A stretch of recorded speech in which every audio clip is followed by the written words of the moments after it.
Hello students, teachers, welcome! Bem-vindos à nossa aula de língua inglesa. Eu sou o professor Ademir Ribeiro e eu vou ficar com vocês ao longo dessa aula. Vamos dar uma olhadinha no que nós temos para hoje? Olha só, hoje então nós temos nossa revisão e avaliação, nossa aula 28. Então estamos finalizando aí a nossa aula, tá bom? Todo o nosso componente aí de língua inglesa. Vamos iniciar nossa revisão?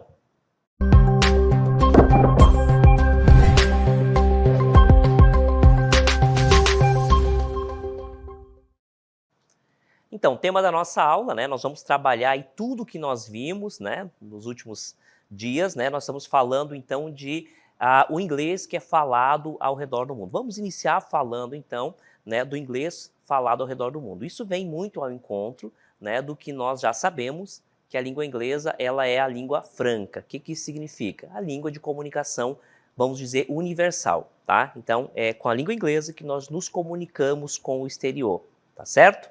Bom, então nós já sabemos algumas informações, mas vamos rever um pouquinho mais sobre o inglês falado ao redor do mundo? Vamos lá? Olha só, English around the world, o inglês ao redor do mundo. The English language is widely used across various contexts and situations around the world. Então, a língua inglesa é usada amplamente, a palavrinha widely, amplamente, através, né, do globo, em vários contextos e situações, tá certo? Agora eu vou mostrar para vocês em que situações nós utilizamos então a língua inglesa. Vamos rever isso aqui. Olha só, o primeiro ponto, academic research. Então, pesquisa acadêmica, tá? Então é um dos locais, né, uma das situações onde nós vamos utilizar a língua inglesa. Mas não só nisso também. Um outro aspecto também importante, outro contexto que nós usamos a língua inglesa. International Business or Global Trade, Commerce and Multinational Corporations. Então, é a língua internacional dos negócios. A palavrinha business, ela diz respeito a comércio de modo geral, tá? Então, comércio internacional, Global Trade, quer dizer, o comércio, a troca internacional, né, de produtos. Commerce, né, que é o comércio, e corporações multinacionais. O inglês também é falado nesse outro aspecto, nesse outro ponto, nesse outro contexto aqui, olha só. Communication with tourists. Isso aqui, né, comunicação com os turistas. Então, isso aqui entra naquela questão da língua inglesa sendo utilizada aí para comunicação universal. Então, todas as pessoas que vão de um lugar para outro, eles acabam utilizando a língua inglesa como forma de se comunicar. Então, ainda falando sobre os turistas, né, outros pontos também, olha só, que nós utilizamos, né? Media Entertainment, então nós utilizamos aí a mídia e o entretenimento, nós também utilizamos aí a língua inglesa, né? Continuando ali, Technology and the Internet. Nós utilizamos então a língua inglesa para falar de tecnologia e a internet, né?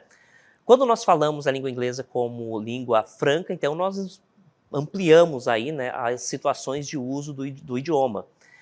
Quando a gente utiliza a língua inglesa para falar de questões de internet, por exemplo, de entretenimento, é porque, né, nesse momento histórico, a língua inglesa ela passa muito por isso, né? Então a gente comumente assiste filmes, por exemplo, de origem estrangeira, especialmente nos Estados Unidos, né? E aí acaba sendo inglês e a gente acaba consumindo isso. Não só filme, mas desenhos, uma série de produtos que nós consumimos aqui, ele vem em língua inglesa.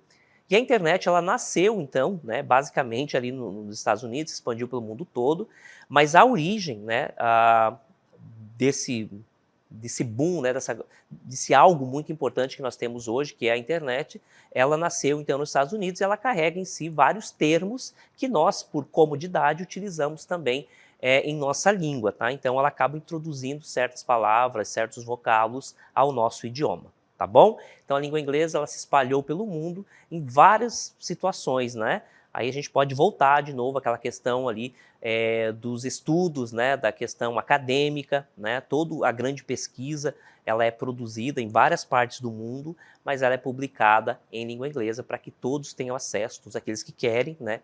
Ter a possibilidade de acessar esse documento, essa pesquisa, e isso é muito importante, tá bom?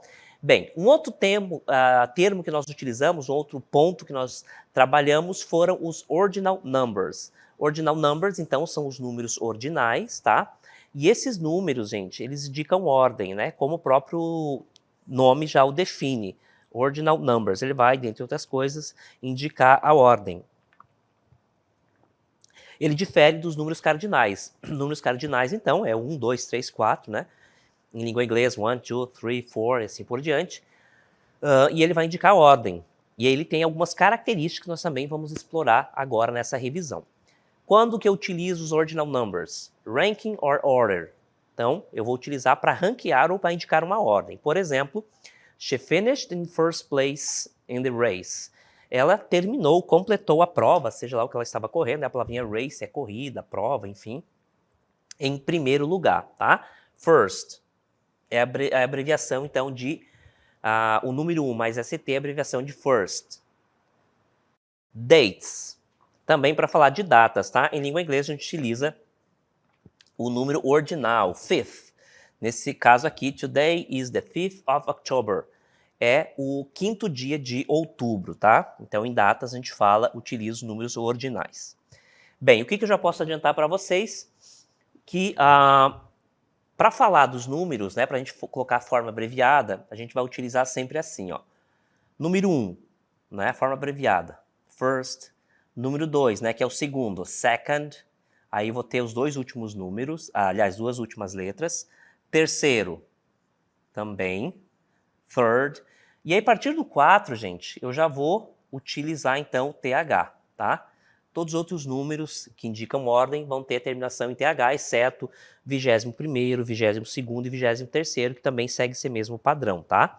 Por exemplo, 21 vai ser 21, tá? First. 21st, né? O 21º e assim por diante, tá? Os outros números têm terminação em TH. Pois bem, nós então utilizamos para falar de ranking, ordem, né, de modo geral, datas. Floors in the building, então para falar a quantidade de andares, né, de um prédio, nós utilizamos então os números ordinais. The office is on the 10th floor. 10th floor, tá? 10º andar, tá certo? The office is on the 10th floor. O escritório, tá, é no 10º andar. The office is on the 10th floor, tá? The office, então, é escritório, ok? Para falar de aniversários ou eventos, anniversaries and events. They celebrate their 25th wedding anniversary. Eles celebraram o seu 25º aniversário de casamento, tá? Então, para falar de aniversários e datas, eu vou utilizar o TH, tá certo?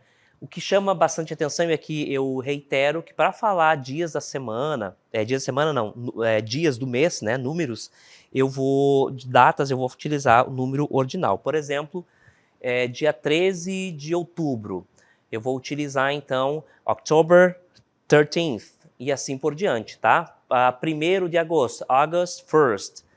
1º de janeiro, January 1st e assim por diante. Então, os números que indicam os dias do mês, eles são falados com os números ordinais, tá bom? Então, essa é uma informação importante. É como se a gente estivesse falando em língua inglesa, por exemplo, o dia 10 de outubro, October 10th. Né? Então, estou falando o 10º dia do mês de outubro, né? Isso difere da língua portuguesa, que nós utilizamos os números cardinais para isso, tá? Nós não falamos hoje 5º do mês tal. Não, nós falamos sempre hoje é 5 do mês tal, né? Nós utilizamos os números cardinais, isso difere.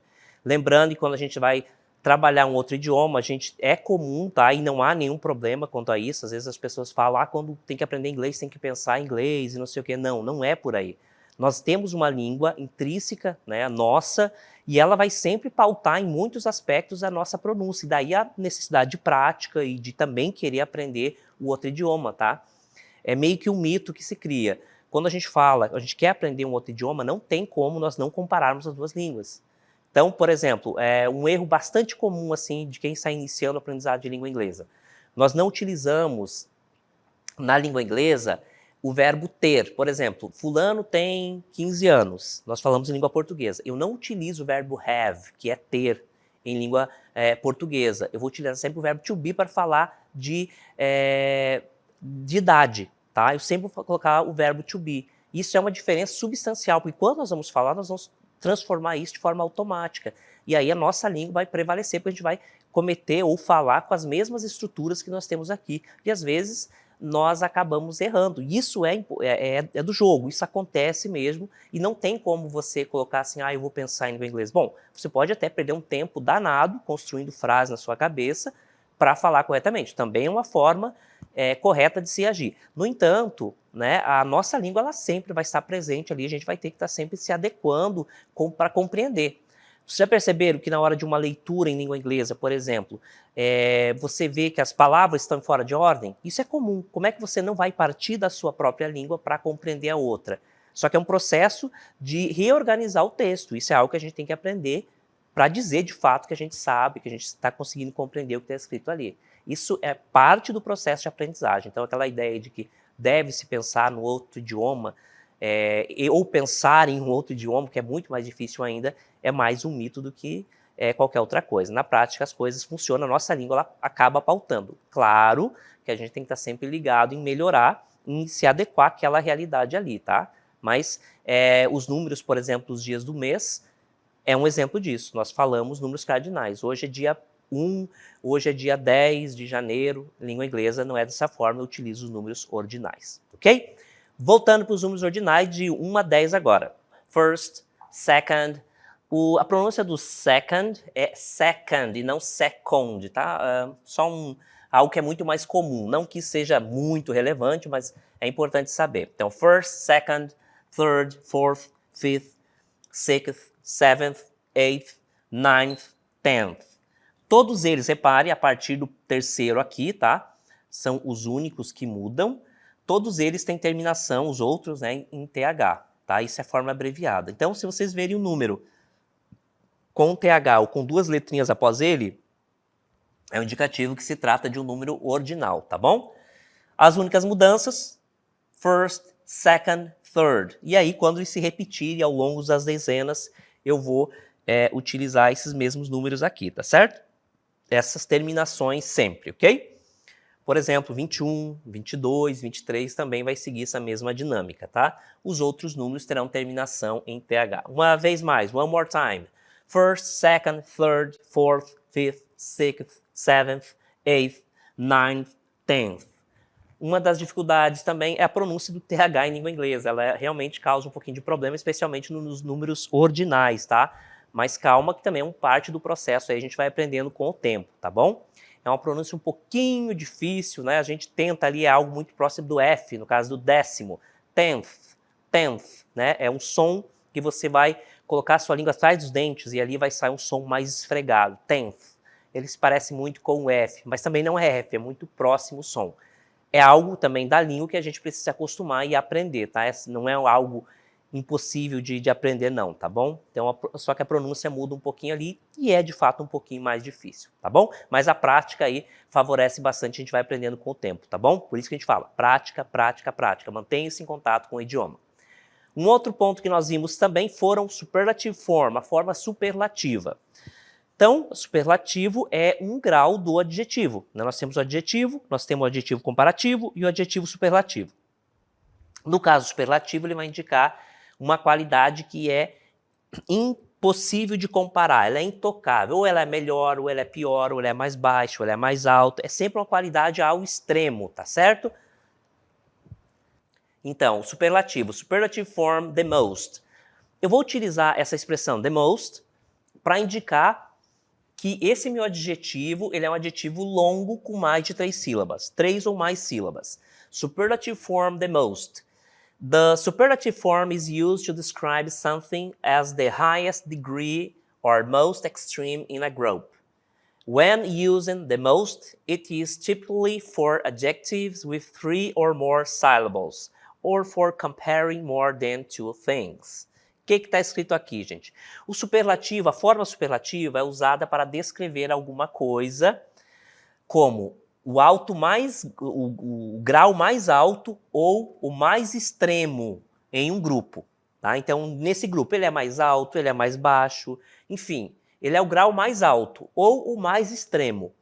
Quando nós usamos o the most, é normalmente com adjetivos com 3 ou mais sílabas, ou, né, para comparar, nós utilizamos o than, né, comparamos ali, então, duas coisas. Então, ele é o mais interessante do que tal, né? Também utilizo aqui nessa mesma situação, tá bom? Então, com adjetivos longos, com mais de 3 sílabas, com 3 ou mais sílabas, eu vou utilizar sempre o the most. Vou mostrar alguns exemplos agora para a gente ver de superlativo. Então, nós temos aqui os adjetivos, olha só, já devidamente separado aqui, tá? São qualidades. Talentoso é uma qualidade. Animado, a palavra exciting não é excitado, tá, gente? Quer dizer, é animado, tá? Em língua inglesa. Difficult, difícil. Aí nós temos generous, generoso. Comfortable, confortável. Então, todos esses adjetivos são qualidades e repare que todos eles têm pelo menos 3 sílabas, tá? E aí, para formar o superlativo, para dizer que essas qualidades aqui, gente, são ao extremo, eu devo utilizar, então, né, para formar o superlativo, que é o indicativo, então, de que essa qualidade é ao extremo, eu vou colocar sempre o the most antes dele, tá? Porque são adjetivos longos, tá bom? Então, todos eles, the most, antes do adjetivo. Então, the most talent quer dizer o mais talentoso. The most exciting, o mais animado. The most difficult, o mais difícil. The most generous, o mais generoso. The most comfortable, o mais confortável. Tá certo? Então, todos esses adjetivos são longos e para formar esse superlativo, eu vou utilizar o the most, ok? Agora, nosso grammar topic, comparativo usando o more. Também acontece com adjetivos longos, tá? Com adjetivos longos, eu vou utilizar o more. Lembre-se que os adjetivos longos, todos eles, tá? Com mais de 3 sílabas, 3 ou mais sílabas, sejam eles para comparar ou para indicar, né, algo extremo, né, que seria o superlativo, eu vou sempre utilizar uma outra palavrinha, tá? Os adjetivos longos, tanto para comparar quanto para indicar superlativo, tá? Eu vou utilizar uma palavrinha. Nesse caso aqui, o comparativo, né? Usar o more em estruturas comparativas é uma maneira comum e correta de comparar duas coisas em inglês. Então, eu vou utilizar dessa seguinte forma, ó. More mais o adjetivo longo, com mais de 3 sílabas, tá? Mais than, mais objeto. Então, essa aqui é a estrutura do comparativo. Veja bem, eu falei para vocês, né, já mostrei, que nós temos adjetivos comparando e adjetivos superlativos, que é uma qualidade extrema. Nesse caso aqui, nós estamos vendo o comparativo, quando eu utilizo o grau de comparação do adjetivo para, obviamente, comparar. Então, ele é usado para comparar duas coisas, pessoas ou ideias. Aplica-se a adjetivos com 2 ou mais sílabas. Interesting, exemplo, né, que é interessante. Reliable, que é confiável. Então, esses aí são as situações de uso desse adjetivo, né? Então, o more vai formar o comparativo dos adjetivos longos com mais de 3 sílabas. Outro ponto que nós vimos ao longo das nossas aulas, né, foi o verbo to be, past simple. Past simple, então, passado simples do verbo to be. Então, nós temos aqui, primeira pessoa, eu, sempre grafado em letra maiúscula, independente da posição que ele apareça na frase, ele sempre vai estar em letra maiúscula. I, you, você, he, she, it, ele ou ela, o it é ele ou ela para coisas e objetos. We, you, they, nós, vocês, eles ou elas, tá? Então, esses 3 aqui, plural, esses aqui, singular, ok? O verbo to be, no passado, ele vai ser was ou were. Esse aqui vai ser para plural e esse aqui vai ser para singular. Como nós vamos ver aqui, I was not, I wasn't, forma negativa. I wasn't in art class last year. Eu não estava na aula de arte o ano passado. You were. Por que aqui o were, gente, apesar de ser uma pessoa só, se singular, nós utilizamos o were? Porque ele é único. Nós temos, então, you é você, né? Ele pode ser você ou vocês, tá? Ele não faz distinção singular ou plural. Na dúvida, ele é sempre tratado como plural, tá? Por isso que ele é were not, weren't. Aqui, he, she e it é was not, porque todos eles aqui singular, são singular, tá? He, she wasn't in art class last year. Não estava, ele ou ela não estavam na aula de arte ano passado. E plural, we, you, they were not or weren't in the art class last year, ok? Então, para deixar claro, was eu vou utilizar com singular e were eu vou utilizar com plural, ok? Essas duas palavrinhas equivalem, então, ao passado do verbo to be. O verbo to be significa ser ou estar.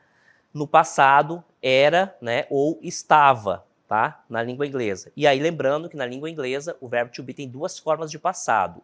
Was para singular, were para plural. Tá bom, gente? Bom, falando aí do passado do verbo to be, também na forma negativa, né? Nós vimos que nós temos a preocupação ali com singular e plural. Agora eu vou mostrar para vocês aí a forma interrogativa. Olha só. A forma interrogativa, então, nós temos essa alteração aqui, ó, entre sujeito e verbo, tá bom? Sempre tem essa alteração em língua inglesa. Was I in art class last year? A resposta curta, yes, you were. No, you weren't. Segunda pergunta, were you at work yesterday? Você esteve ou estava trabalhando ontem? Trabalhou ontem? Yes, I was. No, I wasn't. Também aqui a outra pergunta alterando singular e, aliás, a posição de sujeito e verbo. Was he home last night? Was he home last night? Ele estava em casa noite passada? Yes, he was. No, he wasn't. Lembre-se que na resposta curta, eu sempre vou repetir o verbo que eu utilizei na pergunta. Were they in the same group? Eles estavam ou elas estavam no mesmo grupo? Yes, they were. No, they weren't. Ok? Sempre preste atenção que nas perguntas em língua inglesa sempre vai começar com o verbo auxiliar. Como o verbo to be é verbo auxiliar e verbo principal ao mesmo tempo, ele vai assumir essa função, é ele que vai mudar de posição com o sujeito. Sempre as perguntas em língua inglesa haverá a alteração de posição entre sujeito e verbo. Tá bom, gente? Espero que tenha ficado bastante claro para vocês e assim a gente encerra a nossa aula de hoje.